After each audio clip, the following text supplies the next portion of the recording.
Which Chicago Bears player will break out in 2023? Let's talk about it. What is going on, y'all? Faiz Sports All back at it with another video talking, of course, NFL, here to talk about the Chicago Bears and here to talk about the player that I believe will break out for the Bears in 2023.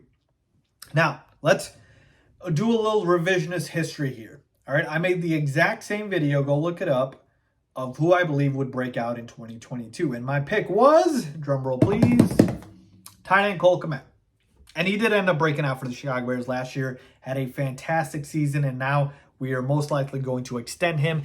It kind of was the year where you saw Kmet realize his full potential, and I highlighted a few things, obviously, in that video why I believe that to be the case.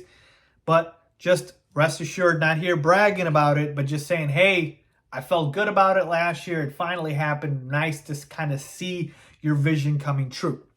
Now, who is my Cole Kmet, essentially, for 2023? Who's my breakout player? And I thought about this long and hard. It could be offense, it could be defense, but I will say it can't be one player, and that's Justin Fields. It's too easy of an answer for him to break out. I'm not going to go ahead and use Fields, so it's not him, okay? Let's just put that out there. So who could it be? All right? And I'm not picking somebody on special teams, so it's either offense or defense. And I thought about it, look, when we say breakout, it's got to be a player that's going to be able to take a leap. So most likely it's not going to be like a veteran player because at this point they are who they are. Yeah, there's exceptions to the rule, sure. But for the most part, we're talking about the younger players. And the more I thought about it, the stronger I felt about the player that I'm about to tell you. That player is wide receiver Chase Claypool. Yep. Wide receiver Chase Claypool, who was an utter disaster for the Chicago Bears when we acquired him the second half of the year last year. Utter disaster, folks. Man was dropping balls, wasn't able to stay healthy, missed games. Straight up disaster. I'm not afraid to say that. So much so to the point where when we traded away essentially a second-round pick for Chase Claypool, you know, on Twitter, on social media, people were making fun of the Chicago Bears for it, saying the Bears really traded away a second-round pick for Chase Claypool. Like, that was a disaster. They should have kept that pick. But I feel even more strongly about this, and here's why. Chase Claypool is still very young. Very, very young. All right? And now, going into a full off season of knowing the team, knowing the playbook, the offense, which you cannot underestimate how important that is, going into a full off season, I believe Chase Claypool breaks out for the Chicago Bears. Now, what is breaking out? Because it's relative, right? Or it's subjective.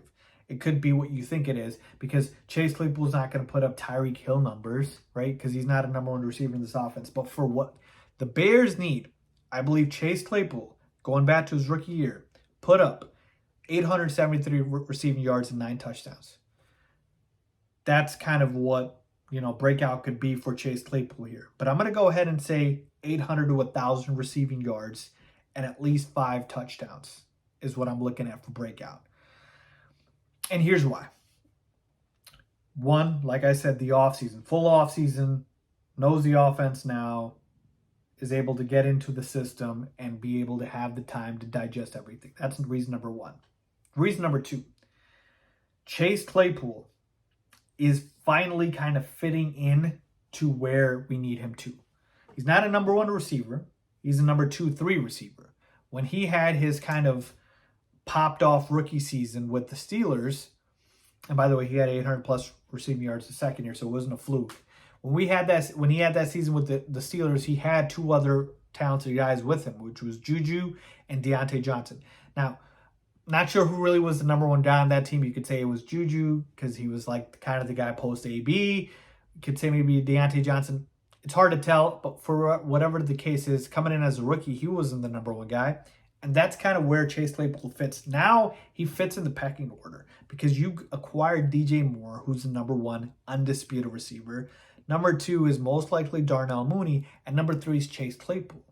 So he fits the pecking order because you are not going to get the coverage a DJ Moore gets. You're not going to get the coverage maybe even a Darnell Mooney gets. And essentially, if we're talking about receiving options, he could be 4th on that behind even Kmet. Okay? And we added Robert Tonyan. So there are a ton of weapons the Bears have in terms of pass catchers.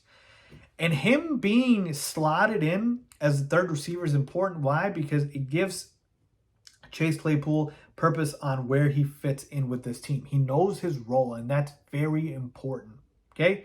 Very important. When you know your role and what you're supposed to do, you can do it well because you can focus on it, okay? So that's point number 2. He knows his role this year, and he's not going to get the coverages that a DJ Moore gets. And because of DJ Moore potentially getting doubled or more coverage being thrown his way, it'll open up Chase Claypool for more of kind of what, attention he might not get and more opportunities for Claypool. So that's point number 2. He knows his place in the pecking order, his role. Number 3, the fit. All right. The whole reason that Ryan Poles went and traded for Chase Claypool was twofold. 1, we needed receiver help. And 2, he fits the profile of receiver that a guy like Justin Fields needs. And what is that? A guy that can go down the field, a deep threat, a big body guy that you can also use in the red zone. That's the fit that you have with Justin Fields, who's got a cannon for an arm. So Chase Claypool is going to have opportunities here to go one-on-one with DBs. And when the attention's focused on DJ Moore, Chase Claypool is getting one-on-one, and he can beat his guy, and he can go in for a deep ball, and Justin Fields can find him. Or we're in the red zone, and Chase Claypool is a big dude, big strappy kid, and he can get in the end zone, and he can body smaller DBs and catch touchdowns. So that's the reason he got 9 touchdowns his rookie year. So the fit is great. And those are the 3 reasons right there, okay? Pecking order, knows his role, the fit, and he knows the offense because he's going to have a full offseason for it. So all of those things combined, folks, I feel very strongly in Chase Claypool breaking out this year. And after this season, believe me when I tell you, nobody's going to say that Ryan Poles made a mistake trading away that second-round pick for Chase Claypool, because he's going to prove he was worth it. So let me know what you guys think. Agree, disagree. Who is your breakout player for the Chicago Bears? Leave a comment down below, as always.